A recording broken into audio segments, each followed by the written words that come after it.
আসসালামু আলাইকুম। 40 বছর হয়ে যাওয়ার পরে প্রতিটি পুরুষের এবং মহিলার কিছু টেস্ট করাতে হয়। এই টেস্টগুলো সম্পর্কে আমরা আলোচনা করব।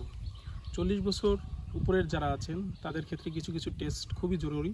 তার মধ্যে সর্বপ্রথম রয়েছে একটা ব্লাডের টেস্ট, অর্থাৎ কমপ্লিট ব্লাড কাউন্ট।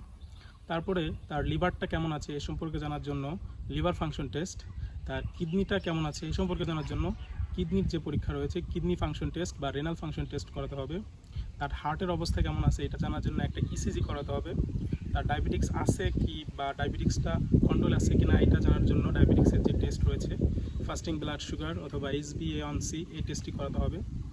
এবং তার থাইরয়েডের সমস্যা আছে কিনা বা থাইরয়েড ফাংশনের কোনো অ্যাবনর্মালিটি আছে কিনা এটা জানার জন্য থাইরয়েড ফাংশন টেস্ট করাতে হবে।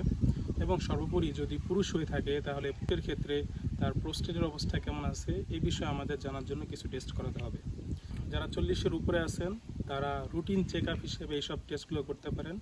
অবশ্যই চেক আপ করানোর আগে কোনো বিশেষজ্ঞ ডাক্তারের পরামর্শ নিয়ে চেক আপগুলো করাবেন।